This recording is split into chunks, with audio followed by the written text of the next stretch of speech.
Lorsque les infirmières du foyer Maplewood Haven ont trouvé un petit chiot abandonné devant leur porte, elles pensaient simplement avoir sauvé une vie. Mais elles étaient loin d'imaginer que ce chien allait, lui, en sauver des dizaines. Car ce qui s'est produit dans ce vieil établissement isolé du New Hampshire dépasse tout ce qu'on croyait possible. La vieille Helen, muette depuis des années, s'est mise à reparler. Et pas seulement ça, le chiot semblait lui répondre. Des sons étranges, presque humains, ont commencé à résonner dans les couloirs. Très vite, le personnel a compris qu'il ne s'agissait pas d'un animal ordinaire. Et ce que la directrice allait découvrir sur son passé allait bouleverser à jamais la vie de tous ceux qui vivaient là. Restez bien jusqu'à la fin, car la vérité derrière ce chien, qui chantait, risque de vous arracher des larmes. Et d'ailleurs, petite curiosité avant de commencer, vous regardez cette vidéo depuis quelle ville? Dites-le moi en commentaire, j'adore voir jusqu'où voyagent de nos histoires. La tempête d'hiver hurlait à travers le New Hampshire comme une prière désespérée. Les rafales s'écrasant contre les vieux murs du Maplewood Haven, une maison de retraite isolée en périphérie de la petite ville de Brenton.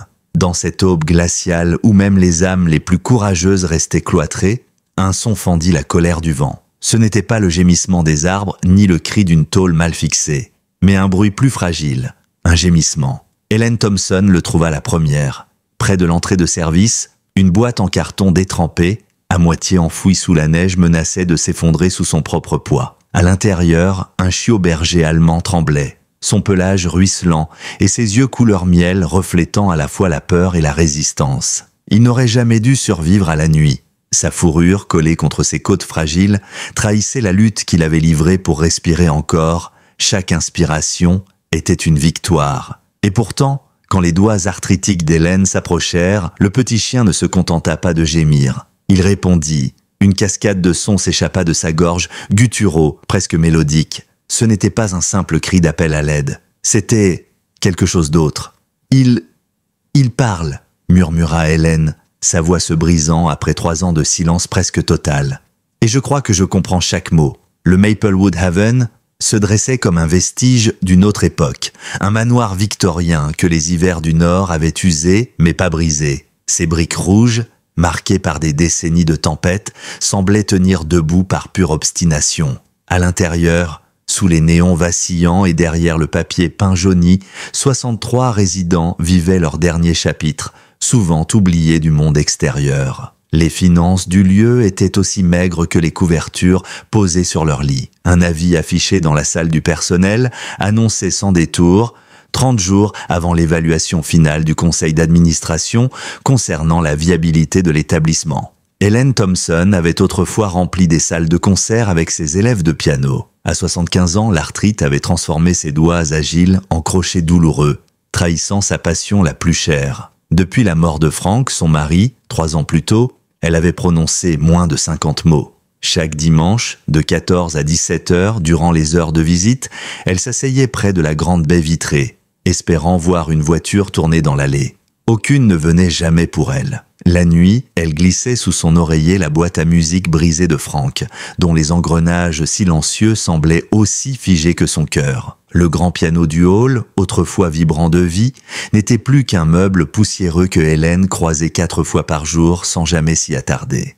2 fois par semaine, William, que tout le monde appelait Bill, Bradley venait à Maplewood. Âgé de 68 ans, cet ancien vétérinaire portait ses années avec une légèreté trompeuse.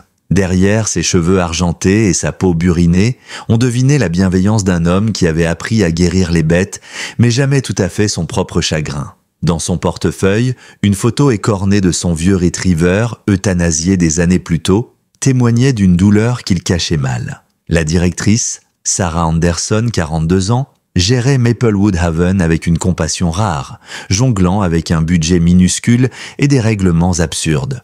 Son allure simple, chignon pratique et chaussures sans prétention dissimulait une combattante. Une femme qui se battait contre la bureaucratie pour replacer les gens avant les papiers. Elle seule savait pourquoi elle gardait un œil attentif sur le dossier de Douglas Parker, le responsable financier de l'établissement. À 55 ans, Douglas incarnait la rigueur administrative. Chemises impeccables, classeurs réglementaires, tableaux de chiffres impeccablement alignés. Mais quand un chien aboyait, sa main glissait instinctivement vers la cicatrice en travers de son menton. Le personnel avait entendu ses cauchemars. Toujours les mêmes mots criés dans la nuit. Amanda, une photo d'une petite fille souriante, cachée dans son portefeuille, témoignait d'un passé qu'il n'avait jamais vraiment laissé derrière lui.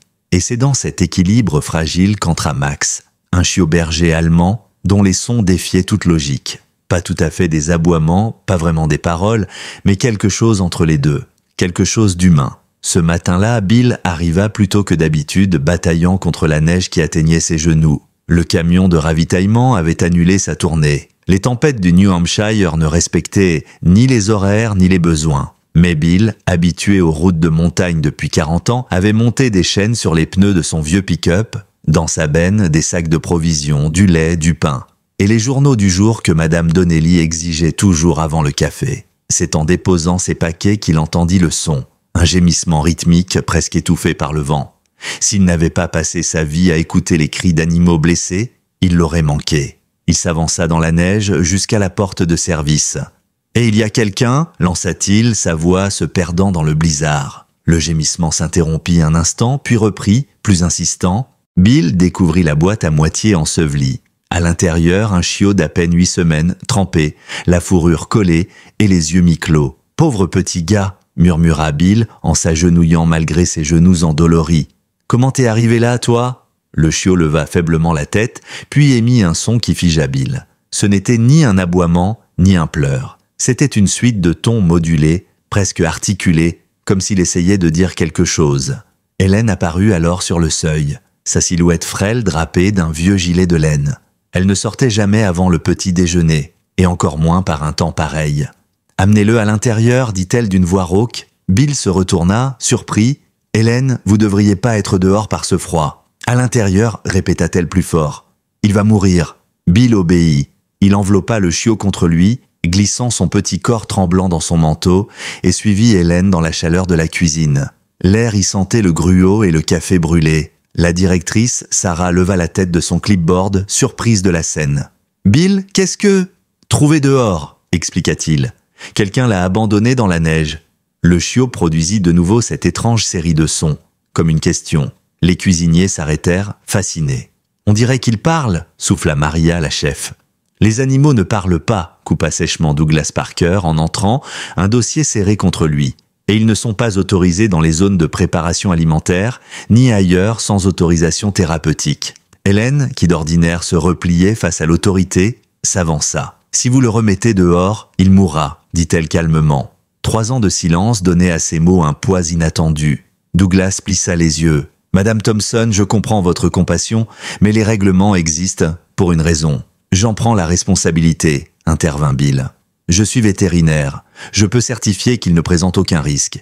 Je le garderai dans le local d'entretien jusqu'à ce qu'on lui trouve une famille. » Le chiot choisit ce moment pour pousser un autre de ces sons étranges, mélodiques, presque rieurs. Hélène esquissa un sourire. « Il n'est pas d'accord, » murmura-t-elle. La mémoire d'Hélène remonta brusquement à un jour d'autrefois, 15 ans plus tôt. Sa fille, Rebecca, dansait à son mariage tandis qu'Hélène jouait au piano, les doigts allégés, le cœur débordant. Frank, son mari, avait posé une main fière sur son épaule pendant qu'elle jouait leur morceau favori. Ce souvenir, depuis longtemps enfermé derrière un mur de douleur, revint brusquement lorsqu'elle croisa les yeux du chiot. Son regard avait la même intensité, la même douceur obstinée. Maintenant, ses doigts noueux ne pouvaient plus suivre le clavier. L'arthrite avait volé à Hélène bien plus que sa musique. Elle lui avait pris sa voix. Sarah observa la scène avec attention avant de prendre une décision. « Le local d'entretien est chauffé. Il peut rester là pour le moment. » Elle se tourna vers Bill. « 1 semaine maximum et on lui trouve un foyer. » Douglas serra les mâchoires, mais acquiesça d'un signe sec. « Très bien, » répondit-il d'un ton froid, avant de se retirer. Sa main glissa machinalement sur la cicatrice sous son menton, comme chaque fois qu'un chien était mentionné. Pendant que Sarah affichait dans la salle du personnel le nouveau compte à rebours, 29 jours avant la décision du conseil, Hélène s'était agenouillée lentement, douloureusement, devant le chiot. Celui-ci, lavé et enveloppé dans une serviette chaude, la regardait d'un air presque conscient. Il émit à nouveau ces sons étranges, ni plaintifs ni joyeux, une sorte de conversation primitive. « Je sais, » souffla Hélène. « Moi aussi, je suis restée silencieuse trop longtemps. » La semaine qui suivit, quelque chose changea, subtilement d'abord, puis de façon si visible que même les plus sceptiques du personnel ne purent l'ignorer. Le chiot, baptisé Max par les résidents, reprit des forces. Son pelage reprit une lueur dorée sous la lumière des néons. Mais c'était sa façon de communiquer qui intriguait tout le monde. Ce qui, au départ, semblait être une curiosité devint un phénomène. Max ne se contentait pas d'aboyer. Il répondait, avec des sons si nuancés, si justes dans leur intonation, qu'il semblait parfois traduire une pensée. Un matin, une infirmière chuchota à sa collègue « Tu as vu comment il a répondu à Madame Abernathy ?» Elle lui a demandé s'il voulait de l'eau, et il a fait ce petit bruit, comme un oui. Le local d'entretien devint rapidement le lieu le plus visité de tout l'établissement. Même les résidents les plus apathiques, ceux qu'on croyait indifférents à tout, se mirent à passer par hasard dans le couloir, juste pour voir Max, pour lui parler ou pour l'écouter leur répondre. Hélène, elle, s'y rendait 3 fois par jour. Son emploi du temps, auparavant figé, se modelait désormais autour de ses visites. Le jeudi matin, elle passa devant la salle commune, celle qu'elle évitait depuis 3 ans. Là, sous la lumière du matin, le grand piano brillait encore faiblement malgré la poussière. 38 ans de vie de professeur de musique, et maintenant ce simple instrument lui semblait appartenir à un autre monde. « J'y jouais avant », murmura-t-elle à Max qui l'accompagnait assis sagement à côté de son déambulateur. « Avant que mes doigts ne deviennent inutiles. » Elle tenta de plier la main. Ses articulations craquèrent comme du vieux bois. Max la regarda, puis produisit 3 sons distincts, clairs, presque comme une invitation. Hélène eut un petit rire, secouant la tête. « Tu crois que je devrais ?» Elle s'approcha du piano, hésitante, puis s'assit lentement sur le banc. Son reflet dans le vernis sombre du couvercle ne lui renvoya pas la jeune femme d'autrefois, mais une vieille dame aux rides profonds, au regard encore vif. Elle posa ses doigts sur les touches froides sans appuyer. « Je ne me souviens plus » souffla-t-elle. Max fit à nouveau un bruit doux, montant légèrement dans les aigus, comme un encouragement. Hélène pressa une seule note. Un do pur résonna, vibrant dans la pièce silencieuse. Autour d'elle, quelques résidents s'étaient arrêtés. Lorsqu'elle osa un second accord, Max la suivit, produisant un son modulé qui se fondit étrangement dans l'harmonie. Hélène s'arrêta net. Le silence se fit, lourd, puis elle joua un autre accord. Max, à nouveau, s'ajusta. La salle commune entière sembla retenir son souffle. « Il chante ?» murmura Madame Whittaker, ancienne chef de chœur. « Mon Dieu, il chante juste !» Hélène se lança timidement dans les premières mesures de Heart and Soul, ce petit morceau qu'elle enseignait à tous ses élèves débutants. Ses doigts tremblaient, mais la musique, elle, revenait. Et Max suivait, note après note, son étrange voix se mêlant aux accords du piano. Pour la première fois depuis 3 ans, les murs de Maplewood Haven résonnèrent de musique. Pour la première fois depuis Frank, Hélène sourit sans retenue. Derrière le comptoir à café, Jason, le jeune aide de cuisine, filmait discrètement la scène avec son téléphone. Il ne savait pas encore que cette vidéo allait changer bien plus qu'une simple journée d'hiver. Le moment se brisa quand Douglas entra brusquement dans la salle, s'est figé sur le pas de la porte. Il observa la scène, Hélène au piano, Max à ses pieds, et les résidents captivés. « Madame Anderson » lança-t-il d'une voix sèche. « Dans mon bureau, tout de suite. » Quelques minutes plus tard, dans le bureau administratif, la tension monta. « Cet animal est ici depuis 1 semaine. » rappela Douglas en frappant la couverture de son règlement interne. « C'est 6 jours de trop. Les résidents s'attachent et nous prenons des risques. » Sarah resta calme. « Les résidents reprennent vie, Douglas. » Hélène Thompson joue à nouveau. « Vous avez vu ce que cela provoque chez eux ? Les exceptions deviennent des précédents, répliqua-t-il. Et les précédents deviennent des problèmes d'assurance. Le chien part sous 48 heures. Cette nuit-là, l'infirmière de garde entendit des cris étouffés du côté administratif. Elle trouva Douglas à son bureau, livide, trempé de sueur, murmurant entre 2 hoquets « Amanda, cours Amanda !» Lorsqu'elle voulut l'aider, il se referma dans la salle de bain, refusant d'en sortir pendant 30 minutes.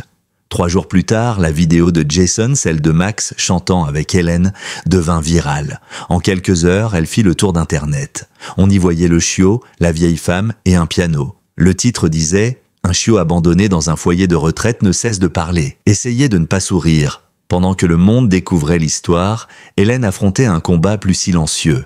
La douleur dans sa poitrine revenait, une pression, comme une main invisible serrant son cœur. Cela lui arrivait de plus en plus souvent depuis la mort de Frank, mais elle n'en parlait à personne. À son âge, on lui aurait simplement dit de se reposer, et elle refusait que sa vie soit réduite à un compte à rebours. « Notre secret » chuchota-t-elle à Max ce soir-là en lui glissant une friandise. Le chiot répondit par un petit son plaintif, posant sa patte sur le genou d'Hélène comme s'il comprenait. « Je dois tenir jusqu'à Noël, murmura-t-elle. J'ai promis à Frank d'entendre les chorales une dernière fois. » Sous son oreiller, la boîte à musique restait silencieuse.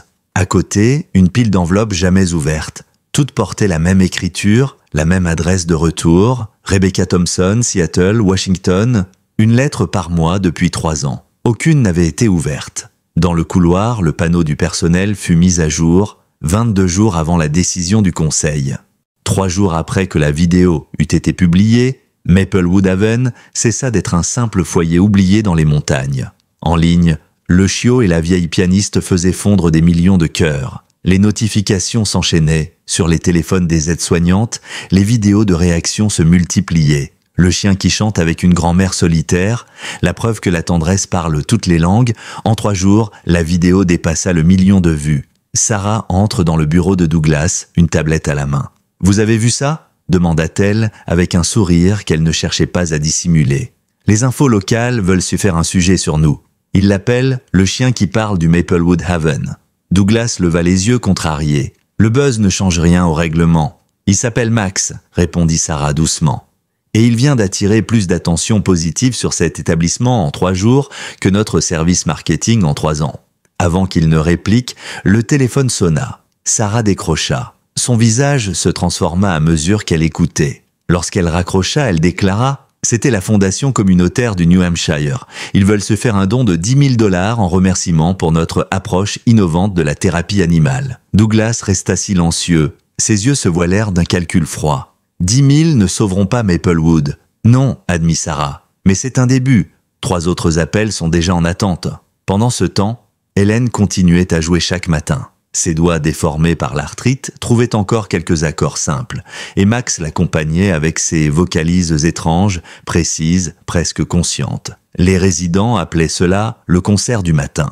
Même ceux qui ne sortaient plus de leur chambre se traînaient jusqu'à la salle commune pour écouter. Ce que personne ne voyait, cependant, c'était ce qui suivait. Le souffle court, les douleurs thoraciques qu'Hélène cachait, la boîte de médicaments restait pleine sur sa table de nuit. Chaque soir, elle s'asseyait avec Max. « Tu sais, mon cœur me joue des tours » chuchotait-elle. Le chiot répondait d'un petit son grave. « Mais je veux tenir, juste jusqu'à Noël. Après on verra. » Puis elle posait la main sur la boîte à musique de Frank. À côté, toujours cette pile d'enveloppes scellées. Dans les jours qui suivirent, les appels de dons se multiplièrent. Des familles, des associations, même des écoles, le petit établissement, autrefois sur le point de fermer, devint un symbole d'espoir. Mais au même moment, Douglas rédigeait son rapport. Il notait tout. Le temps passé par Max dans les zones interdites, les infractions sanitaires, les plaintes potentielles. Il voulait préparer un dossier irréprochable pour justifier le renvoi du chien. Pourtant, quelque chose l'empêchait d'appuyer sur « envoyer ». Chaque fois qu'il entendait Max vocaliser, il sentait le froid souvenir du passé l'envahir.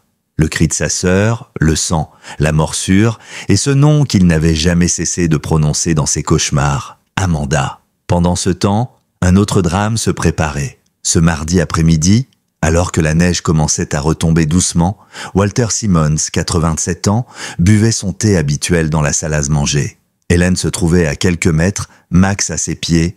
Walter leva sa tasse, sourit, puis ses mains tremblèrent. La tasse glissa, se brisa au sol. Sa bouche se tordit, ses yeux se voilèrent. Hélène vit tout, mais Max réagit avant elle. Le chiot bondit, se plaça devant Walter et émit une série de sons aigus. 3 aboiements rapides, suivis d'un ton montant répété 3 fois. Puis il fila vers le poste infirmier, continuant son étrange alarme. L'infirmière Jenny, alertée, accourut. « AVC !» cria-t-elle. « Appelle une ambulance !» Quand les secours arrivèrent, le médecin d'urgence confirma « Bon réflexe d'avoir agi aussi vite. Chaque minute compte pour un AVC. » Jenny secoua la tête. Ce n'était pas nous, c'était le chien. En quelques heures, l'histoire circula dans tout le bâtiment. Le chiot n'était plus seulement celui qui chantait. C'était désormais celui qui savait. Même les sceptiques commencèrent à le regarder autrement. Douglas, lui, n'en dormait plus. Les bruits de Max semblaient raviver des échos de son passé. Il se réveillait chaque nuit, le front trempé de sueur, entendant dans le noir la voix de sa sœur ou celle du chien qui lui avait volé son enfance.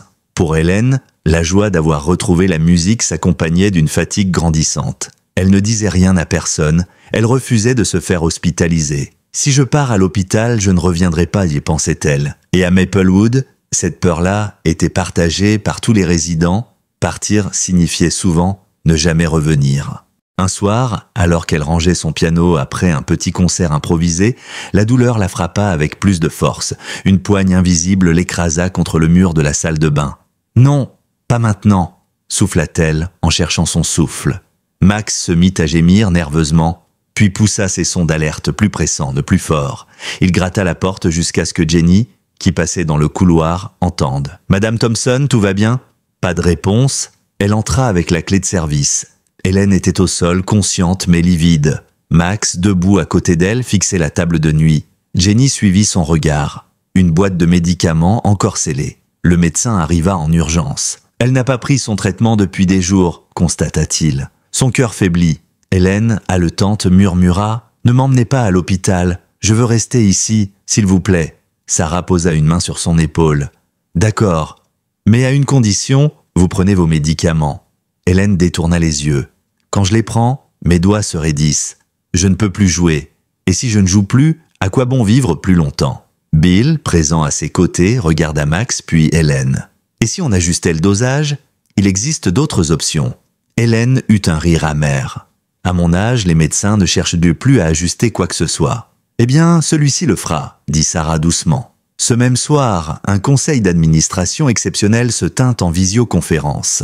L'explosion médiatique avait tout précipité. « Nous avons déjà reçu 45 000 $ en dons », annonça le président du conseil. « Tout cela grâce à ce chien. » Douglas fronça les sourcils. « Nous ne savons rien de son passé, pas de certificat, pas de vaccination officielle. C'est une violation de nos procédures. » Bill prit la parole calmement. « J'ai trouvé quelque chose. Sur son collier, une pièce métallique avec une gravure « G9 Research and Development », un ancien centre d'entraînement pour chiens thérapeutiques fermé depuis 3 ans. Ce chiot a peut-être été formé à détecter des troubles médicaux. Ces sons ne sont pas aléatoires. Un silence suivit. Le président du conseil finit par dire « Si c'est vrai, ce chien est un atout médical. Nous suspendons toute décision de retrait jusqu'à vérification. Le chien reste ici. » Cette nuit-là, Douglas resta seul dans la salle de réunion plongé dans le noir. Les souvenirs affluaient. 25 ans de peur, de culpabilité, et cette voix intérieure qu'il n'arrivait pas à faire taire, ce chien n'est pas celui d'autrefois.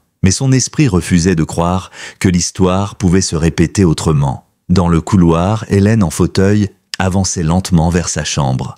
Max marchait à ses côtés, silencieux.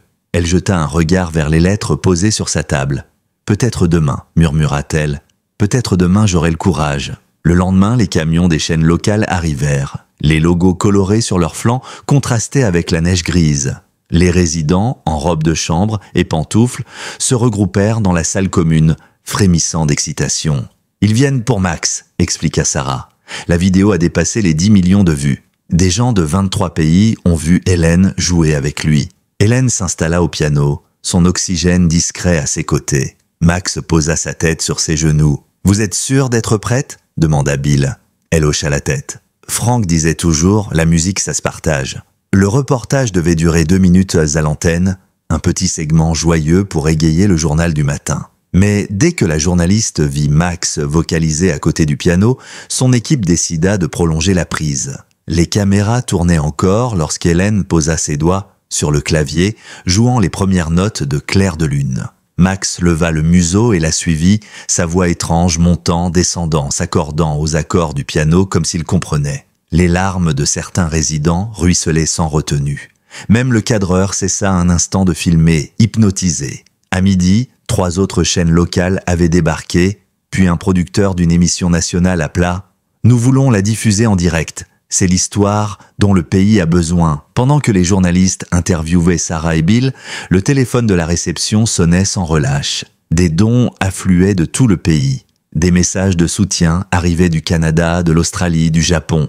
Le site internet de Maplewood Haven, habituellement visité 3 fois par mois, s'effondra sous le trafic. « Nous avons dépassé 100 000 $ de dons », annonça Sarah lors d'une réunion d'urgence. Et tout cela grâce à Max. Douglas, visiblement nerveux, fixait le tableau des chiffres. Ce financement est temporaire. Les histoires virales s'éteignent vite. Si nous comptons sur un chien pour maintenir nos finances, nous nous condamnons à long terme. Non, répliqua Sarah. Nous comptons sur ce qui l'a réveillé, l'espoir. Ce qu'elle disait était vrai. Maplewood n'était plus la même. Les couloirs autrefois silencieux vibraient d'activité. Les résidents, jadis repliés sur eux-mêmes, souriaient, riaient, racontaient leurs souvenirs à qui voulait les entendre. Les aides-soignantes restaient plus longtemps après leur service pour jouer avec Max. Le personnel de cuisine s'organisait pour préparer des gâteaux pour les visiteurs. Même la neige dehors semblait moins grise. Mais cette effervescence n'était pas sans ombre. Douglas, malgré les sourires forcés, portait un poids invisible. Chaque aboiement modulé de Max lui rappelait une nuit qu'il n'avait jamais oubliée.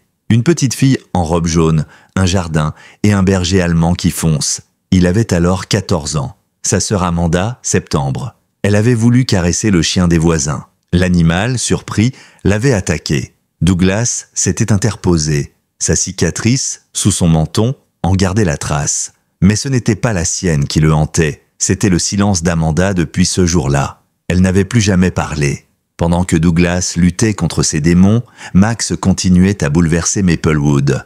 Un après-midi, alors que les caméras se préparaient pour une nouvelle interview, la vieille Gladys Foster, 92 ans, montait l'escalier principal avec son déambulateur. Elle avait toujours refusé l'ascenseur, affirmant que « les jambes rouillées doivent de bouger, sinon elles rouillent encore plus vite ». Hélène jouait dans la salle commune, Max à ses pieds. Soudain, le chien dressa les oreilles. Ses yeux se fixèrent sur la porte ouverte de l'escalier. Il se leva brusquement et bondit, filant droit vers Gladys. Les journalistes, surpris, suivirent la scène. Gladys avait mal positionné son déambulateur, une roue avait glissé dans le vide. En une fraction de seconde, Max s'interposa, calant son corps contre ses jambes pour la retenir. Il émit un son strident, un cri d'alerte. Les aides-soignants accoururent et la rattrapèrent à temps. L'incident fut enregistré par une caméra de surveillance. En quelques heures, la vidéo fit de nouveau le tour du web. Le chien héros du New Hampshire sauve une résidente d'une chute mortelle. Ce fut la preuve que Max n'était pas qu'un phénomène attendrissant. Il était intelligent, conscient et doté d'une intuition inexplicable. Dans son bureau, Douglas examina le dossier que Bill lui avait remis. Des documents d'un centre appelé Canine Research and Development, un laboratoire fermé 3 ans plus tôt après la perte de ses financements. Selon les notes, leur chien avait été entraîné à reconnaître les variations subtiles de fréquence cardiaque, les déséquilibres de mouvement, les changements chimiques dans la respiration humaine. Vocal Response Training, disait le rapport. En clair, apprendre au chien à communiquer ce qu'il percevait. Douglas relut chaque ligne avec un mélange d'incrédulité et de fascination. Alors, il serait un prototype ? Demanda-t-il à Bill, qui hocha lentement la tête. Oui, un survivant de ce programme. Douglas se passe une main sur le visage. Et il a fini abandonné dans une tempête de neige. Ou on l'a abandonné exprès, répondit Bill sombrement. Le centre a fermé brutalement. Certains chiens n'ont jamais été retrouvés. Max n'était qu'un chiot à l'époque. Ces révélations ne furent pas partagées aux médias, mais au sein de Maplewood, elles circulèrent discrètement. Le chien qui chantait, sauvait et parlait devenait un symbole de renaissance. On organisait déjà des visites, des tournages, des dons officiels. Sarah négociait avec la mairie pour moderniser les infrastructures, tandis que Douglas, contre toute attente, commençait à assouplir les règles. Mais Hélène, elle, s'affaiblissait. La musique devenait plus difficile. Chaque accord la vidait un peu plus. Elle dissimulait ses douleurs derrière un sourire doux. Le soir, elle s'asseyait face à Max. « Si Frank pouvait te voir, » murmurait-elle, « il dirait que tu es une note manquante devenue mélodie. » Max penchait la tête, répondant par un son apaisant, presque une berceuse. Un soir d'hiver, Douglas resta tard dans son bureau. Les lumières éteintes, seul le clignotement du chauffage rythmait le silence. Il consulta à nouveau les vidéos de Max, puis il sortit de sa poche une vieille photo. Lui, adolescent, tenant la main d'une fillette au sourire éclatant. Amanda Parker, 1998. Ses doigts tremblèrent. Il savait que sa peur n'était plus rationnelle, que ce chien-là n'était pas celui d'autrefois. Et pourtant, chaque fois que Max vocalisait, il revivait le cri d'Amanda. Sarah entra sans frapper. « Douglas, il faut que je vous montre quelque chose. » Elle posa devant lui un dossier médical. Amanda Parker, patiente admise à l'hôpital psychiatrique de Burlington il y a 25 ans. Diagnostic. Mutisme post-traumatique. Douglas leva un regard figé. « Comment avez-vous eu ça ?»« Parce que j'ai travaillé là-bas, » répondit Sarah. Et parce que je me souviens d'elle, de ses dessins, toujours les mêmes. Une petite fille, un grand chien et un garçon qui la protège. Douglas se leva lentement. Elle est encore là-bas ? Non, dit Sarah. Elle est dans un centre thérapeutique. Et elle travaille avec des chiens. Douglas sentit ses jambes fléchir. Des chiens ? Oui, c'est ce qui l'a aidé à guérir. Cette nuit-là, il ne dormit pas. Pour la première fois depuis 25 ans, ses cauchemars se mêlèrent à quelque chose de nouveau. Une image de sa sœur souriant, entourée d'animaux. Le lendemain, l'établissement fut envahi de journalistes. L'attention médiatique atteignit son apogée. Le maire, des représentants de la fondation et même des sénateurs locaux vinrent rencontrer le chien qui parle. Les dons dépassèrent les 200 000 $. Sarah annonça officiellement que Maplewood Haven resterait ouvert, modernisé et désormais pionnier d'un nouveau modèle. La thérapie animale intégrée. Mais au cœur de toute cette euphorie, Hélène sentit la fatigue s'intensifier. Le soir même, alors qu'elle répétait pour un concert spécial prévu avec Max, elle sentit une décharge dans sa poitrine. Son regard se voit. « Juste 1 minute », souffla-t-elle. Puis sa main glisse sur les touches, un accord brisé suspendu dans l'air. Max bondit, se mit à pousser ses sons d'alerte. Le personnel accourut, Hélène, consciente, tenta un sourire. Ce n'est rien, puis elle perdit connaissance. Les caméras s'arrêtèrent, le silence tomba sur Maplewood. L'ambulance fendit la nuit glaciale, sirène hurlante. À l'arrière, Sarah tenait la main d'Hélène branchée à l'oxygène pendant que Max, refusant de quitter le brancard, était recroquevillé à ses pieds. Le personnel avait tenté de le retenir, mais le chiot avait sauté dans le véhicule avant que la porte ne se referme. Personne n'eut le cœur de l'en faire descendre. À l'hôpital de Brenton, les néons blafards donnaient à tout un air irréel. Hélène, fragile, respirait avec peine. Ses yeux s'ouvrirent par instants, effleurant les visages autour d'elle. Sarah, Bill, une infirmière et Max. Toujours Max, couché contre le lit, la tête posée sur le drap. Il ne bougeait plus. Il ne faisait aucun bruit, mais son corps vibrait doucement, comme s'il chantait encore à sa manière, pour elle seule. Le médecin finit par sortir du bloc de réanimation avec ce regard que tout le monde redoute, celui de la vérité qu'on n'a pas envie d'entendre. « L'infarctus était sévère, dit-il calmement. Nous avons stabilisé son cœur, mais à son âge, chaque minute compte. » Sarah hocha la tête, retenant ses larmes. « Elle va s'en sortir ?» demanda Bill d'une voix rauque. « On ne peut rien promettre. » Douglas était resté à l'écart dans le couloir. Il observait Max à travers la vitre. Ce chien qu'il avait voulu renvoyer. Ce même chien qui refusait de quitter la chambre d'Hélène. Sarah s'approcha de lui. « Vous devriez rentrer vous reposer. » Il secoua la tête. « Je reste. » La nuit passa dans un silence lourd. À 3 heures du matin, l'infirmière de garde crut entendre un son étrange venant de la chambre. Pas un bip d'appareil, pas une alarme, une voix, douce, fragile, presque humaine. Elle entr'ouvrit la porte et vit Max, toujours au pied du lit, émettant de petites vocalises, lentes, apaisantes, sur un rythme régulier. Les constantes d'Hélène sur l'écran se stabilisaient. L'infirmière resta figée. Elle appela doucement Sarah. « Vous devriez voir ça. » Le lendemain, contre toute attente, Hélène ouvrit les yeux. Faiblement, mais avec lucidité. « Combien de temps ?» murmura-t-elle. Sarah, soulagée, répondit en riant. « Une nuit entière. Vous nous avez fait peur ?» Hélène esquissa un sourire, puis chercha du regard Max. « Il était là ?» ?»« Oui. Il n'a pas bougé d'un centimètre. » Les jours suivants, les médecins furent contraints d'admettre ce qu'ils voyaient. Chaque fois que Max restait auprès d'Hélène, ses constantes s'amélioraient. Chaque fois qu'on l'éloignait, sa tension chutait. « Ce n'est pas scientifique », déclara un jeune interne. « Peut-être pas, mais c'est réel », répondit Bill, resté à son chevet. Pendant ce temps, à Maplewood Haven, l'absence d'Hélène se faisait sentir. Le piano restait fermé. Les résidents, inquiets, demandaient des nouvelles plusieurs fois par jour. Jason, l'aide de cuisine, avait placé un petit portrait d'Hélène et Max sur le comptoir, entouré de bougies électriques. On y avait accroché un mot « Reviens-nous, la musique t'attend ». Le 3e jour, Douglas se rendit à l'hôpital. Il entra dans la chambre, hésitant. Hélène dormait, Max la surveillait. Sarah, assise dans un coin, leva les yeux. « Je ne pensais pas vous voir ici. Je voulais... » Il hésita, incapable de finir sa phrase. Ses yeux se posèrent sur Max. « Vous savez, j'ai toujours cru que les chiens étaient des déclencheurs de douleur, pas de guérison. Alors peut-être qu'il est temps de revoir cette croyance, » répondit Sarah doucement. Douglas s'assit à son tour. « Quand j'avais 14 ans, ma sœur a été attaquée par un berger allemand. Elle n'a plus jamais parlé. Depuis, Chaque aboiement me ramène là-bas. » Sarah resta silencieuse. Il ajouta, la voix tremblante, « Mais ce chien, celui-ci, il n'a rien de commun avec celui de mes souvenirs. Il comprend. » Hélène ouvrit les yeux à ce moment-là. Sa voix faible mais claire coupa le silence. « Il ne comprend pas seulement, il ressent. » Douglas sursauta. « Vous êtes réveillé ?»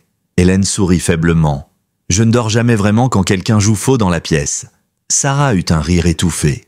Hélène regarda Max. « Tu ne m'as pas laissé partir, hein ?» Le chiot répondit d'un petit son guttural tendre qui fit pleurer Bill sans qu'il puisse l'expliquer. Le lendemain, les médias apprirent qu'Hélène était encore en vie. Les messages affluèrent. Des milliers de personnes priaient, écrivaient, envoyaient des lettres. Le hashtag Sing for Helen envahit les réseaux. Dans plusieurs villes, des enfants jouèrent du piano dans les écoles en hommage à elle et à Max. Une semaine plus tard, contre tout pronostic, Hélène demanda à rentrer à Maplewood. « C'est là-bas que je respire », dit-elle. Les médecins protestèrent, mais Sarah signa la décharge sous sa responsabilité. Et ainsi, par un matin gris, l'ambulance ramena Hélène chez elle. Devant le bâtiment, les résidents l'attendaient emmitouflés dans des couvertures, brandissant des pancartes faites à la main. « Bienvenue à la maison, Hélène !» Quand elle entra dans la salle commune, un silence solennel s'installa. Max marcha devant elle, fier comme un général revenant de bataille. Hélène, toujours faible, s'assit au piano. Ses mains tremblaient, mais elle posa doucement ses doigts sur les touches. « Je ne jouerai pas longtemps, » dit-elle, « mais assez pour dire merci. » Elle entama les premières notes de « You are my sunshine ». Max leva le museau et, comme s'il reconnaissait la mélodie, se mit à vocaliser. Les voix des résidents s'ajoutèrent, fragiles mais sincères. Même Douglas, resté en retrait, murmurait les paroles. Ce fut un moment suspendu, hors du temps, où les rides, les douleurs et les regrets disparurent un instant. Quand la chanson prit fin, Hélène ferma les yeux, un sourire paisible sur les lèvres. « Franck aurait adoré ça », murmura-t-elle. Sarah posa une main sur son épaule. Il était sûrement là. Cette nuit-là, Douglas resta seul dans son bureau, incapable de dormir. Il rouvrit le dossier du Centre Canine Research and Development. Une idée lui traversa l'esprit. Et si Max pouvait aider d'autres résidents? Si cette intuition, cette empathie, pouvait devenir un programme officiel? Il écrivit quelques lignes sur un papier. Projet pilote, programme de thérapie sensorielle animale dirigé par le docteur Bradley. Puis en bas, il ajouta « Approbation, D. Parker ». Pour la première fois depuis des décennies, il ressentit quelque chose qu'il croyait perdu, la paix. Mais alors qu'il s'apprêtait à fermer la lumière, un détail attira son regard. Une enveloppe posée sur le bureau d'Hélène que Sarah lui avait remise plus tôt. L'adresse de l'expéditeur le glaça, Rebecca Thompson, Seattle, sa fille. 3 ans de lettres restaient scellées. Douglas hésita puis décida de ne pas intervenir. Ce choix-là devait venir d'Hélène. Le lendemain, Hélène fut autorisée à reprendre le piano 15 minutes par jour. Max ne la quittait plus d'une semelle. On disait que, chaque fois qu'elle jouait, même brièvement, il adaptait ses vocalises à ses variations de rythme cardiaque, comme s'il surveillait sa santé à travers la musique. Ce jour-là, tandis que les flocons recommençaient à tomber, Hélène s'arrêta un moment devant la fenêtre. « Tu sais, Max, j'ai quelque chose à faire avant Noël. » Elle prit l'enveloppe du haut de la pile.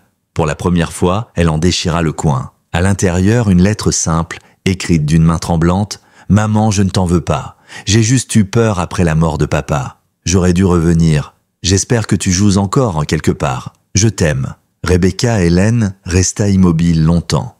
Puis elle regarda Max. « Tu crois qu'il est trop tard pour réparer ?» Le chiot répondit d'un petit son doux, semblable à un « non ».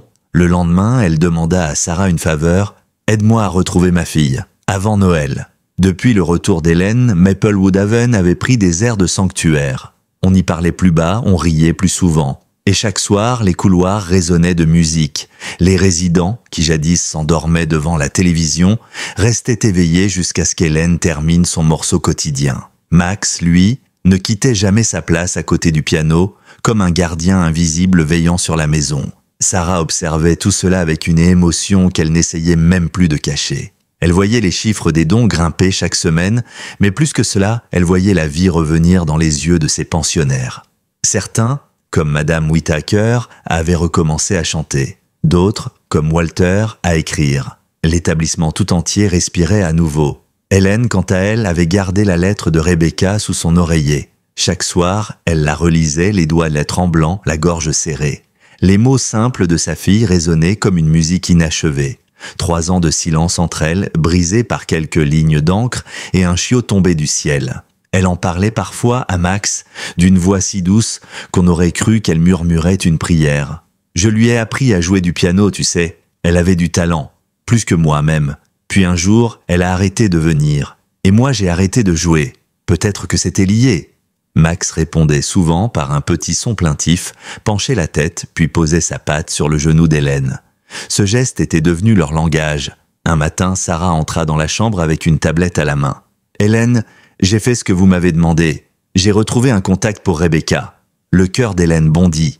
Elle a répondu ? Oui, elle habite toujours à Seattle. Elle travaille comme illustratrice. Et elle a vu la vidéo. Hélène resta figée. Quelle vidéo ? Celle de vous et Max. Elle m'a écrit. Elle veut vous parler. Les yeux d'Hélène s'embuèrent. Sarah, je ne suis pas prête. Elle dit la même chose, répondit Sarah avec un sourire tendre. Mais elle veut essayer. 2 jours plus tard, dans la salle commune, Sarah installa un ordinateur portable sur une petite table près du piano. Les résidents s'étaient discrètement dispersés, laissant Hélène seule avec Max. La lumière de l'après-midi filtrait à travers les rideaux. Hélène serrait nerveusement ses mains. Puis l'écran s'alluma. Une jeune femme aux cheveux châtains apparut, hésitante. « Maman ?» dit-elle d'une voix tremblante. Hélène mit une seconde à trouver les mots. « Rebecca, tu as les yeux de ton père. » Le silence qui suivit fut long, mais pas vide. C'était le silence des retrouvailles, fragile et plein de choses à dire. « Je t'ai vu dans cette vidéo, dit Rebecca. Ce chien, il est incroyable. » Hélène caressa doucement la tête de Max. « Il m'a ramené à la vie, et maintenant, il me ramène à toi. » Les 2 femmes parlèrent pendant 1 heure. Parfois entrecoupées de larmes, parfois de rires timides. Rebecca raconta sa vie à Seattle, ses difficultés, sa peur du deuil après la mort de Frank. Hélène avoua sa solitude, ses regrets, ses lettres jamais envoyées. Max, tout au long de la conversation, restait calme, ses oreilles dressées, comme s'il comprenait chaque mot. À un moment, Rebecca dit doucement « Est-ce que tu pourrais jouer quelque chose pour moi ?» Hélène hésita, regarda ses mains. Puis elle sourit. « Si tu promets de chanter ?» Rebecca rit à travers ses larmes. « D'accord. » Hélène joua les premières notes de Somewhere Over the Rainbow. Max leva la tête et sa voix s'éleva, douce, harmonieuse. Rebecca posa sa main sur sa bouche, émue. « Il chante. Maman, il chante vraiment. » Hélène hocha la tête. « Oui, et chaque fois qu'il le fait, il me rappelle qu'on peut encore réparer les morceaux brisés. » Lorsque la chanson s'acheva, Rebecca pleurait ouvertement. « Je vais venir te voir, dit-elle, pour Noël. » Hélène ferma les yeux, comme pour graver cette promesse dans son cœur. « C'est tout ce que je voulais. » Après l'appel, Sarah trouva Hélène silencieuse, le regard tourné vers le dehors. « Ça va ?» demanda-t-elle doucement. « Mieux que je ne l'ai été depuis longtemps, » répondit Hélène. Mais Max, lui, semblait troublé. Depuis cette nuit-là, il avait commencé à se comporter étrangement. Il se postait souvent devant certaines chambres, fixant les portes pendant de longues minutes, puis émettait de courts sons graves, comme une alarme silencieuse. La première fois, cela avait semblé anodin, mais la seconde fois, il s'arrêta devant la chambre de Walter. Quelques heures plus tard, Walter fit une chute de tension brutale. Bill, intrigué, commença à observer Max de plus près. Il installa un petit moniteur cardiaque portable et remarqua que le chien réagissait toujours quelques minutes avant les variations de fréquence des patients. « Il anticipe les crises », déclara-t-il à Sarah. « C'est impossible », répondit-elle, mais il le fait. La nouvelle resta confidentielle, mais pour le personnel, Max devint bien plus qu'un symbole. Il était un protecteur, une présence bienveillante, presque mystique. Pendant ce temps, Douglas travaillait à finaliser son projet de thérapie sensorielle. Il voulait que Maplewood devienne le premier établissement pilote reconnu officiellement pour l'intégration d'animaux empathiques. Sarah l'aidait à convaincre le conseil d'administration. Si on prouve que Max n'est pas un cas isolé, on peut changer la manière dont on soigne les aînés, disait-elle. Douglas acquiesçait, mais son esprit restait ailleurs. Il avait décidé de revoir sa sœur, Amanda, après 25 ans. Ce fut Bill qui l'y encouragea. Si ce chien a su guérir Hélène, il peut te donner le courage de guérir toi aussi. Un samedi matin, Douglas partit seul pour Burlington. Lorsqu'il entra dans le centre thérapeutique, son cœur battait à tout rompre. Dans la salle commune, une femme d'une 40aine d'années jouait avec un labrador. Lorsqu'elle leva les yeux, leurs regards se croisèrent. Amanda. Elle eut un léger sursaut, puis un sourire timide. « Douglas ?» Sa voix douce tremblée le transperça. « Tu parles » murmura-t-il. Elle hocha la tête. « Depuis quelques années, grâce à eux. » Elle montra le chien. Ils restèrent longtemps à parler, à rattraper des décennies perdues. Douglas finit par dire « Il y a un chien à Maplewood. Tu devrais venir le voir. Il est différent. » Amanda eut un regard pensif. « Les chiens sentent les âmes blessées. Peut-être que la tienne avait besoin de lui. » De retour à Maplewood, Douglas retrouva Hélène au piano. Max dormait à ses pieds, épuisé. Hélène jouait une berceuse douce qu'elle n'avait pas jouée depuis des décennies. « Vous savez, dit Douglas en s'asseyant à côté d'elle, je crois que vous et Max avez sauvé plus de vies que vous ne le pensez. » Hélène sourit. « Ce n'est pas moi. C'est la musique. Elle trouve toujours son chemin. » Quelques jours plus tard, une enveloppe arriva par la poste. L'adresse, Rebecca Thompson, Seattle, l'écriture, celle d'Hélène. À l'intérieur, une simple phrase. « Je t'attends, ma chérie. Il me reste encore quelques notes à jouer. » Max, couché près du piano, leva la tête. Ses yeux couleur miel semblèrent de briller d'une conscience profonde. Il posa doucement sa patte sur le clavier, faisant résonner une unique note. Un mi, pur, vibrant. Hélène sourit. « Oui, mon grand. Celle-là aussi, elle était juste. » Le mois de décembre s'était installé sur le New Hampshire comme un voile de cristal. Les collines autour de Maplewood Haven scintillaient sous la neige fraîche, et l'air sentait la pinède et la promesse d'un Noël blanc. Dans la salle commune, les résidents décoraient un grand sapin offert par la mairie.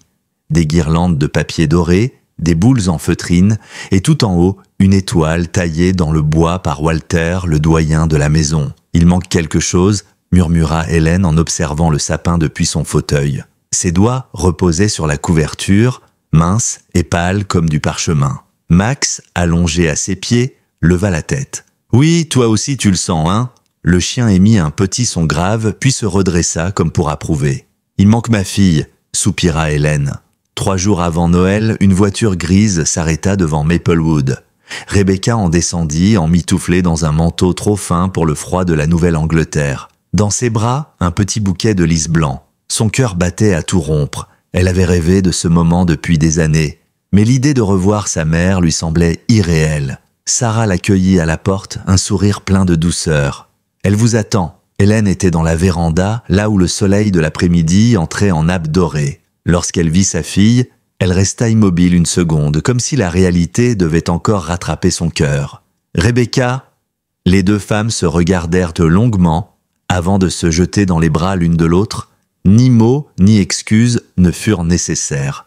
Il n'y avait que cette étreinte, chaude et tremblante, que ni le temps ni la douleur n'avaient su effacer. Max, témoin silencieux, se glissa entre elles, posant sa tête sur les genoux d'Hélène, puis sur ceux de Rebecca, comme pour sceller leur réconciliation. Rebecca rit à travers ses larmes. « Il sait tout, j'ai pas vrai ?» Hélène sourit. « Il sent tout. » Les jours suivants furent les plus heureux qu'ait connus Maplewood depuis sa fondation. Rebecca resta sur place, dormant dans la chambre d'amis du 1er étage. Elle décorait les tables avec les résidents, préparait des biscuits, aidait sa mère à répéter pour le concert de Noël. L'établissement, jadis morose, vibrait de vie. Même Douglas, toujours si rigide, se surprit à rire au détour d'une blague de Bill. Mais derrière la chaleur et les rires, Max semblait inquiet. Il dormait peu, suivait Hélène partout, comme une ombre. Ses vocalisations étaient redevenues plus fréquentes, plus graves, presque mélancoliques. Bill remarqua ce changement. « Il pressent quelque chose ?» dit-il à Sarah. Elle fronça les sourcils. « Tu veux dire ?» Il hocha la tête. « Oui, les animaux savent. Avant nous. » La veille de Noël, Maplewood était en effervescence. Des familles de résidents étaient venues de tout l'État. Le grand salon avait été transformé en une salle de concert improvisée. Guirlandes lumineuses, piano lustré et une estrade décorée de bougies LED. Sur le mur, une banderole disait « Le miracle de Maplewood, 1 an après ». Hélène, vêtue d'une robe bleue que Sarah lui avait prêtée, prit place au piano. Rebecca se tenait à côté d'elle, micro en main. Devant elle, une 50aine de personnes attendaient, le souffle suspendu. Max, comme toujours, était couché près du banc. Hélène lança un regard complice à sa fille. « Prête ?»« Toujours », répondit Rebecca. Les premières notes de Silent Night s'élevèrent, pures et délicates. La voix de Rebecca, tremblante au début, se raffermit. Puis Max se mit à vocaliser. Lentement d'abord, puis en parfaite harmonie avec le piano et le chant. Le public, ébahi, retint son souffle. Certains filmaient, d'autres pleuraient. C'était plus qu'une chanson, c'était une prière. À la dernière note, la salle éclata en applaudissements. Hélène souriait, radieuse. Ses joues étaient roses, ses yeux brillants. Mais à cet instant, Sarah, qui se tenait non loin, remarqua un léger tremblement dans sa main gauche. Hélène porte la main à sa poitrine. Son sourire vacilla, presque imperceptiblement. Max, lui, le sentit aussitôt. Il se redressa d'un bond, se plaçant devant elle. « Maman » murmura Rebecca. Hélène essaya de répondre, mais aucun son ne sortit. Max émit alors un son puissant prolongé que tout le monde reconnut comme un signal d'alerte. Bill se précipita, suivi de Sarah. « Reculez, donnez-lui de l'air !» cria-t-elle. L'instant d'après, Hélène s'effondra contre le clavier. Les touches produisirent un accord dissonant, brutal, qui résonna dans la salle comme un cri. Les résidents furent évacués. Douglas appela l'ambulance. Rebecca, agenouillée près de sa mère, pleurait. Max, lui, n'aboyait pas. Il se tenait immobile, fixant Hélène, et produisait une série de sons graves, réguliers, comme une incantation. Lorsque les secours arrivèrent, ils trouvèrent Hélène inconsciente mais vivante. Son rythme cardiaque était faible mais présent. Max, toujours à ses côtés, refusa de bouger, même lorsque les ambulanciers essayèrent de le tirer. « Laissez-le » ordonna Bill, « elle a besoin de lui ». Dans le véhicule, Rebecca tenait la main de sa mère. Max, couché contre elle, poussait de petits gémissements rythmés. À chaque son, l'écran cardiaque montrait une micro-stabilisation. Le médecin urgentiste secoua la tête, sidéré. « Ce chien, il agit comme un métronome. » À l'hôpital, Hélène fut installée en soins intensifs. Le diagnostic tomba au petit matin. Insuffisance cardiaque terminale. Les médecins ne donnaient plus que quelques jours. Rebecca resta près d'elle, refusant de quitter la chambre. Douglas arrive plus tard, les traits tirés. « Les docteurs font tout leur possible », dit-il doucement. Rebecca hocha la tête. « Je sais, mais peut-être qu'il est temps. » Dans un coin de la pièce, Max était couché. Les lumières bleues des machines se reflétaient dans ses yeux ambrés. Il ne dormait pas. Il veillait. Le soir, Rebecca prit la main d'Hélène et murmura « Tu m'as appris la musique, tu m'as appris à écouter. Alors, si tu dois partir, fais-le en musique, je t'accompagnerai. » Hélène entr'ouvrit les yeux. « Je ne partirai pas seule, » dit-elle faiblement. « Il est là. » Son regard se tourna vers Max. Le chien s'approcha lentement, posa sa tête sur son bras et émit un son long et profond, vibrant d'une émotion indescriptible. Les machines bipèrent doucement. Un calme étrange emplit la pièce. À Maplewood, le concert s'était terminé dans le silence.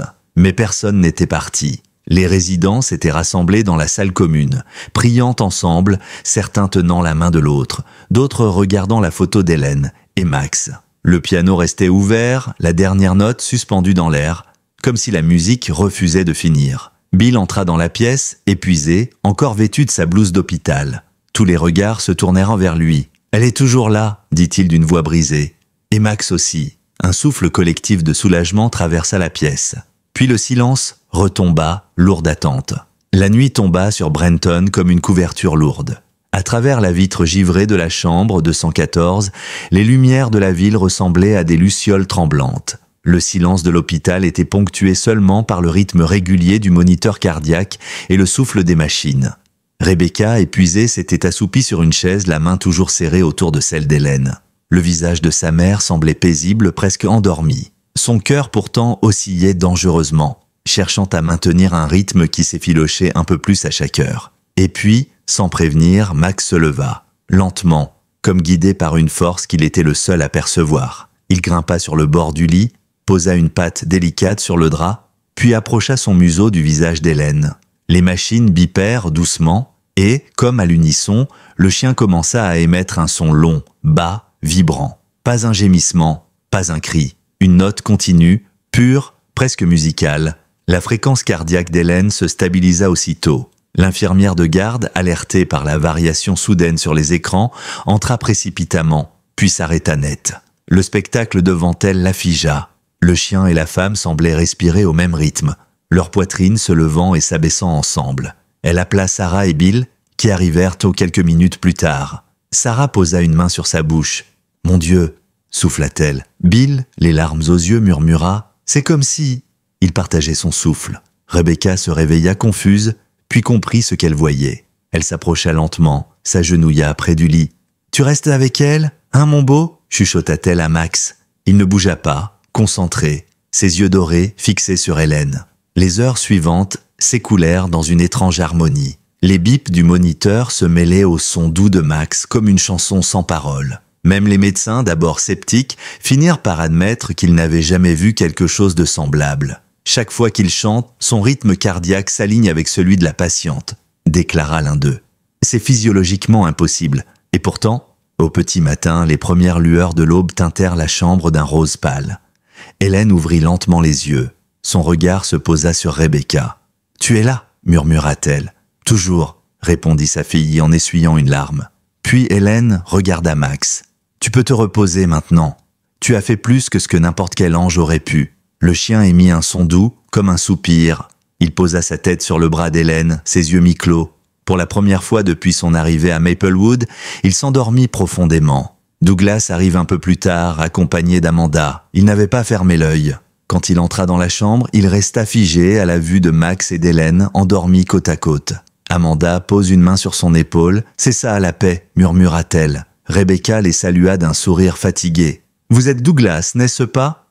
Ma mère m'a parlé de vous, et de tout ce que vous avez fait ici. » Il secoua la tête. « C'est elle qui a tout fait. Moi, j'ai juste appris à ne plus avoir peur. » Amanda s'approcha doucement du lit, observa Max. « Il est différent, » dit-elle d'une voix tremblante. « On dit que certains chiens absorbent les émotions humaines, qu'ils deviennent comme des miroirs du cœur. » À cet instant, Hélène ouvrit les yeux une dernière fois. Son souffle était calme, régulier.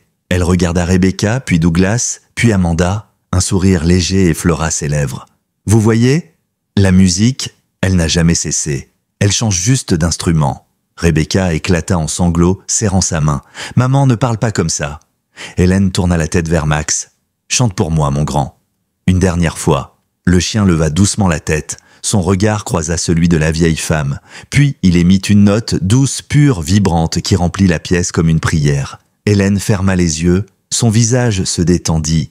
Et lentement, son cœur cessa de battre. Le moniteur émit un long bip continu. Rebecca poussa un cri étouffé, se jetant contre elle. Sarah, en larmes, s'approcha. Douglas recula, submergé, incapable de respirer. Mais Max, lui, ne bougea pas. Il resta couché contre le bras d'Hélène, ses yeux mi-clos, sa respiration lente. Puis soudain, il inspira profondément, comme pour absorber quelque chose, une présence, une essence invisible, et il s'allongea à son tour immobile. Pendant quelques secondes, les machines bipèrent faiblement, puis tout s'éteignit. Un silence immense envahit la pièce. Pas un silence vide, mais un silence plein, celui d'une chanson terminée. Rebecca caressa doucement la tête de Max. « Il est parti avec elle », murmura-t-elle. Bill hocha la tête, incapable de parler. Les jours qui suivirent furent enveloppés d'une tristesse douce. Hélène et Max furent enterrés ensemble sur la colline derrière Maplewood Haven, face au lever du soleil. Une simple plaque portait l'inscription « Hélène Thompson et Max, là où la musique ne s'arrête jamais ». La vidéo de leur dernier concert devint virale à travers le monde. Des millions de personnes virent à la scène. La vieille femme, sa fille, et le chien qui chantait à Noël. Les journaux parlaient d'un miracle de compassion. Les dons affluèrent de nouveau, cette fois pour créer quelque chose de plus grand. Douglas annonça officiellement la création du Hélène et Max Institute, un programme de recherche dédié aux interactions émotionnelles entre animaux et humains. Le premier centre fut inauguré à Maplewood Haven, devenu un lieu de soins modèle. Lors de la cérémonie, Rebecca prit la parole devant les résidents, les bénévoles et les journalistes. Elle tenait dans ses mains une partition froissée. « C'est la dernière chanson de ma mère », dit-elle. « Elle l'avait commencée il y a 20 ans. Max l'a terminée. » Elle posa la feuille sur le piano, s'assit et joua les premières notes. Sa voix tremblait, mais quelque chose d'invisible semblait la soutenir. Et à la toute dernière mesure, un courant d'air traversa la salle faisant vibrer les cordes du piano toute seule. Une note pure résonna. Rebecca sourit à travers ses larmes. « Oui, maman, elle était juste, celle-là aussi. » Douglas, debout, au fond, ferma les yeux. Amanda serra sa main.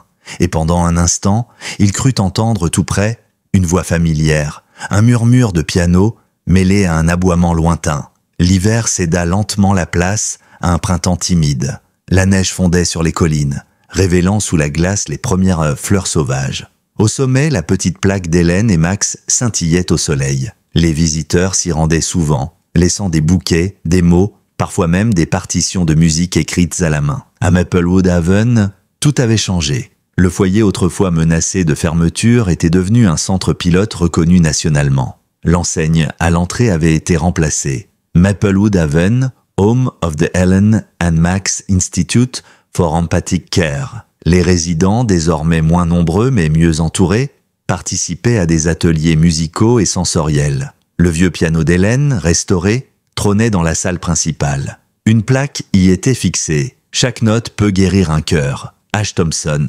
Rebecca revenait régulièrement de Seattle. Elle s'était installée à mi-temps à Brenton, travaillant à la création d'un livre illustré racontant l'histoire de Max et sa mère. Le titre provisoire, Le chien qui chantait avec le vent. Elle passait chaque matin par la colline, déposait un lys blanc et jouait quelques accords sur un petit clavier portable. « Pour toi, maman », murmurait-elle, et dans le vent, on aurait presque juré entendre une réponse. Douglas, lui, avait retrouvé le sommeil. Il avait transformé son bureau en un espace lumineux, sans les piles de dossiers froids qui l'étouffaient autrefois. Sur le mur, une seule photo, Hélène et Max, le jour du concert de Noël. Sous la photo, la phrase d'Hélène qu'il ne cessait de répéter aux nouveaux employés, « Les règles sont importantes, mais pas plus que la bonté ». Sa sœur Amanda venait régulièrement lui prêter main forte dans la création du programme thérapeutique. Ensemble, ils faisaient venir des dresseurs spécialisés et des chercheurs pour étudier le phénomène Max. On découvrit que certains chiens pouvaient effectivement détecter des variations infimes dans le rythme cardiaque humain et adapter leurs sons ou comportements pour apaiser leurs compagnons. Mais ce que Max avait accompli allait au-delà de la science. Il avait créé un langage émotionnel. Lors d'une réunion du conseil, Douglas déclara « Nous ne pourrons jamais reproduire Max, et c'est tant mieux, car ce qu'il nous a appris, c'est qu'il n'existe pas de formule pour aimer, seulement des oreilles prêtes à écouter. » Le silence respectueux qui suivit fut plus éloquent que n'importe quel discours. Un soir, quelques mois plus tard, alors que le soleil déclinait, Sarah organisa une veillée commémorative. Tous les résidents, anciens employés et même des habitants de Brenton s'étaient rassemblés autour du piano. Rebecca s'assit au clavier, inspira profondément et joua « Clair de lune », le morceau préféré de sa mère. À la troisième mesure, une brise légère entra par la fenêtre ouverte. Les bougies tremblèrent. Une note pure résonna, légèrement décalée du reste, comme si quelqu'un ou quelque chose l'avait ajoutée. Rebecca leva les yeux, émue. « Je crois qu'ils écoutent », murmura-t-elle. Douglas, assis non loin, ferma les yeux. Dans ce souffle, il crut entendre un aboiement lointain, presque imperceptible, fondu dans le vent. Amanda pose une main sur son épaule. « Tu vois » dit-elle doucement. « Ce qu'on perd ne nous quitte pas. Ça change juste de forme. » À la fin du morceau, Sarah prit la parole. Ce lieu existe encore grâce à eux. Grâce à l'amour entre une femme, un chien et une communauté qui a cru qu'il n'était pas trop tard pour guérir. Nous sommes leur héritage vivant. Ce soir-là, Douglas resta dehors après que tout le monde fut parti. La lune était haute, la colline baignée d'une lueur argentée. Il marcha jusqu'à la plaque et s'agenouilla. « Je ne t'ai jamais remercié, Hélène, » dit-il dans un souffle. « Tu m'as appris à ne plus craindre le passé et à croire qu'un seul être, même à quatre pattes, peut changer tout un monde. » Le vent se leva légèrement, faisant teinter les feuilles. Douglas crut y entendre très faiblement quelques notes de piano mêlées à un son familier, la voix de Max, cette étrange mélodie entre le souffle et le chant. Il ferme les yeux, un sourire tranquille aux lèvres. Les saisons passèrent. L'été apporta de nouveaux pensionnaires, des familles, des bénévoles. Le programme Hélène et Max s'étendit à d'autres maisons de retraite à travers le pays. Partout, des chiens thérapeutiques furent introduits dans les unités de soins, formés selon la méthode développée à Maplewood. Certains réagissaient à la douleur, d'autres à la solitude. Tous, d'une manière ou d'une autre, ramenaient un peu de lumière dans des lieux qu'on croyait condamnés à l'ombre. Un an jour pour jour après le concert de Noël, Maplewood Haven organisa une cérémonie commémorative. La neige tombait à nouveau, légère, silencieuse. Rebecca joua un nouveau morceau de sa propre composition intitulé « The Song of Max ». C'était un mélange de douceur et d'espoir, une ode à la présence invisible qui continuait d'habiter ses murs. Quand la dernière note s'éteignit, tout le monde resta immobile. Puis, sans qu'on sache d'où cela venait, un son s'éleva. Un son long, doux, semblable à la voix d'un chien. Plusieurs résidents tournèrent la tête, croyant rêver. Mais Rebecca, elle ne bougea pas. Elle sourit, les larmes aux yeux. « Bonjour Max », murmura-t-elle. Le lendemain, un journaliste écrivit dans son article « Certains disent que la musique s'est tue ce soir-là. Mais à Maplewood Haven, elle n'a jamais cessé. Elle a simplement appris à respirer autrement, et ce fut vrai. car chaque fois que quelqu'un jouait du piano dans cette salle, il arrivait qu'une note imprévue se glisse dans la mélodie.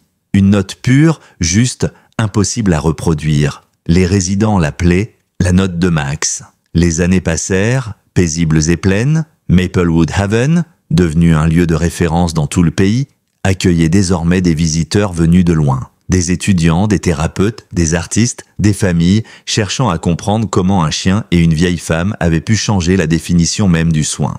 L'histoire d'Hélène et Max était enseignée dans certaines universités comme exemple de symbiose émotionnelle entre humains et animaux. Le documentaire The Dog Who Sang, produit à partir des images tournées ce fameux Noël, reçut des prix internationaux. On disait souvent qu'aucun film n'avait su capter avec autant de vérité la fragilité et la beauté du lien entre deux êtres vivants. Pour Rebecca, la vie avait pris un nouveau souffle.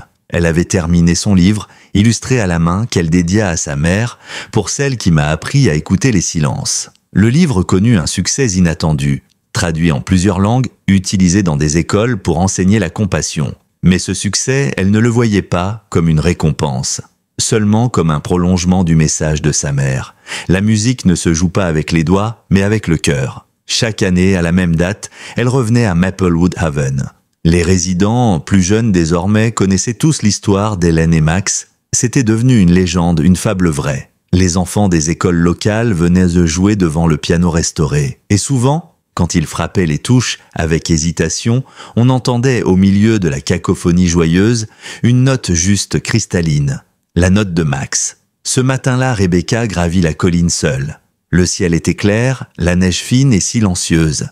Elle portait une écharpe bleue, celle d'Hélène, et tenait un petit carnet de cuir. Arrivée devant la plaque, elle s'accroupit, dégagea un peu la neige, puis sortit une petite boîte à musique. Celle de son père, réparée. Quand elle la remonta, la mélodie familière s'éleva dans l'air glacé. « You are my sunshine ». Rebecca ferma les yeux. « Vous me manquez » murmura-t-elle, « mais je sais que vous êtes encore là. Dans chaque sourire ici, dans chaque note qu'on joue, dans chaque souffle de vie que Max a laissé derrière lui. » Une brise se leva, la boîte à musique s'arrêta d'elle-même, et pourtant, la mélodie continua quelques secondes, portée par le vent. Rebecca sourit sans ouvrir les yeux. « Oui, je t'entends. » Quand elle redescendit vers le bâtiment, elle croisa Douglas sur le perron. Ses cheveux étaient désormais d'un blanc pur, mais son regard gardait la même clarté tranquille. « Tu as joué pour eux ?» demanda-t-il. « Comme toujours, répondit-elle. Et toi, tu restes ici pour la fin de l'hiver ?»« J'y pense, dit-il avec un léger sourire. J'ai promis à Sarah de ne pas partir avant d'avoir appris le piano. Elle dit que c'est la meilleure thérapie pour un vieil homme qui croit encore tout contrôler. » Rebecca rit doucement. « Tu verras. Le piano apprend à lâcher prise. » Dans la salle commune, la vie suivait son cours. Les résidents participaient à un atelier musique avec de jeunes bénévoles. Amanda, désormais formatrice, guidait les chiens thérapeutiques. Sarah, toujours à la direction, avait le même sourire lumineux.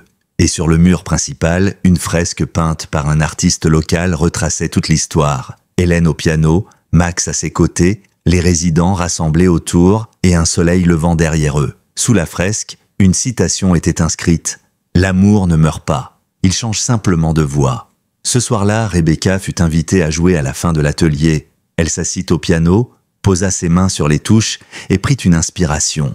Les premières notes de clair de lune s'élevèrent, lentes, paisibles. Les résidents fermaient les yeux. À mi-morceau, un léger grondement de tonnerre résonna au loin, suivi d'un souffle d'air chaud. Les bougies tremblèrent. Et soudain, une note imprévue résonna, claire, isolée, parfaitement juste. Rebecca s'arrêta de jouer. Un sourire lui échappa. Elle leva les yeux vers la fenêtre, où la neige recommençait à tomber, douce et lente. « Merci Max », murmura-t-elle. Les autres musiciens reprirent. Les voix se mêlèrent, le piano vibra à nouveau, et dans le reflet du verre, certains jurèrent avoir vu, juste un instant, la silhouette d'un grand berger allemand couché près du banc, observant calmement la scène. Plus tard, en quittant la salle, Rebecca jeta un dernier regard au piano. Une seule touche semblait encore vibrer, comme si quelqu'un venait à peine de la relâcher. Elle posa sa main dessus. « On continue », dit-elle simplement.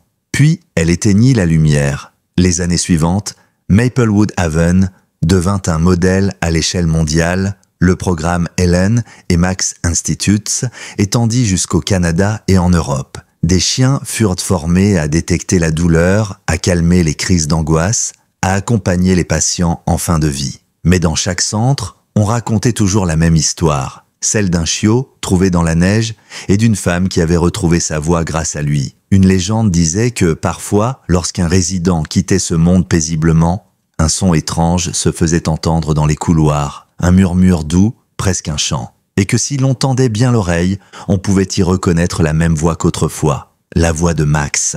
Un matin, bien des années plus tard, une fillette de 6 ans entra dans la salle commune avec sa mère. Elle portait un petit chiot noir et feu dans ses bras. « Il s'appelle Sonny », dit-elle fièrement. Sarah vieillit mais toujours rayonnante s'accroupit. « Sonny, hein ?» Comme « You are my sunshine », la fillette hocha la tête. « Oui, c'est la chanson préférée de ma grand-mère. Elle disait que ça venait d'ici. » Sarah la regarda longuement. « Oui, mon trésor, murmura-t-elle. C'est bien ici que tout a commencé. » Elle leva les yeux vers la colline où le soleil d'hiver perçait à travers les nuages. Pendant un instant, elle crut voir, dans la lumière dorée, 2 silhouettes côte à côte, une femme en robe bleue et un grand chien à la fourrure ambrée. Tous deux regardaient vers le foyer, le vent dansant autour d'eux.